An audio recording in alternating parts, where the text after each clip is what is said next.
Hello' friends, আজি মই আপোনালোকক ক'ম এটিটিউড অফ লাভ, মানে প্ৰেমত কেনেকুৱা এটিটিউডৰ হ'ব লাগে। তো এতিয়ালৈ যদি আপুনি আমাৰ চেনেলটো ছাবস্ক্ৰাইব কৰা নাই, তেতিয়াহ'লে আমাৰ চেনেলটো ছাবস্ক্ৰাইব কৰক আৰু কাষত থকা ঘণ্টাৰ আইকনটো বজাই দিয়ক, যাতে আমাৰ নতুন নতুন ভিডিঅ'ৰ ন'টিফিকেশ্যন আপুনি সোনকালে পাই যায়।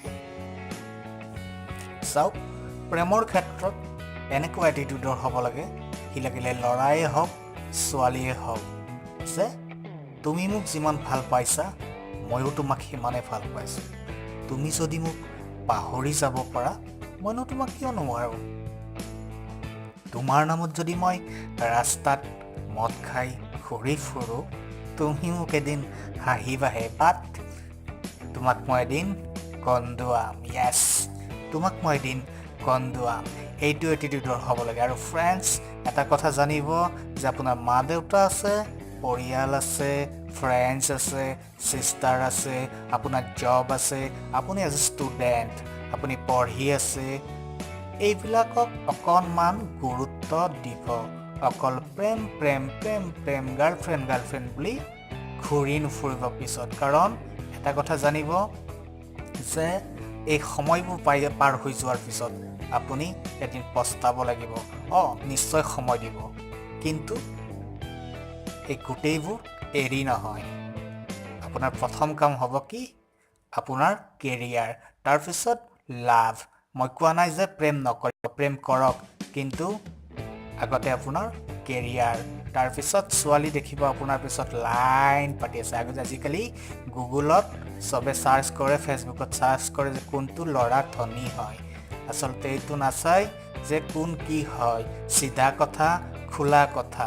মই কোৱা নাই যে চব ছোৱালীয়ে তেনেকুৱা, চব ছোৱালী তেনেকুৱা নহয়। ছোৱালীক মই ব্লেম দিব যোৱা নাই দেই,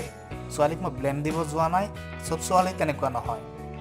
আজিকালিও বহুত ভাল ছোৱালী আছে। মই ভাল বেয়া এইবিলাক সংক্ৰান্ততে যোৱা নাই। মই কেৱল গৈছোঁ এটিটিউড অফ লাভ।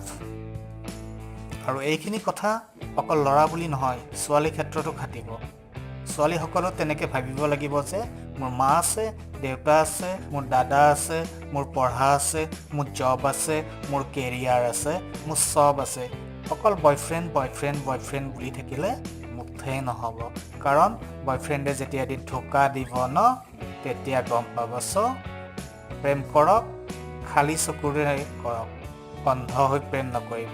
সেইটোৱে কৈছোঁ লাষ্টত। ফ্ৰেণ্ডছ, আপোনালোকৰ যদি ভিডিঅ'টো ভাল লাগিছে, লাইক কৰক, কমেণ্ট কৰক আৰু শ্বেয়াৰ কৰক। আৰু এটা কথা মনত ৰাখিব, আপুনি যাকেই ভাল নাপায় কিয়, সঁচা অন্তৰেৰে ভাল পাব। কাকো নিৰাশ নকৰিব, বিশ্বাসঘাতকতা নকৰিব। লাগিলে অপেন খোলাকৈ কৈ দিব, তেতিয়া অন্ততঃ আপুনি মনৰ পৰা মুক্ত হৈ থাকিব পাৰিব আৰু আপুনি এজন সমাজত ভাল ব্যক্তি হিচাপে বিবেচিত হ'ব। Thank U.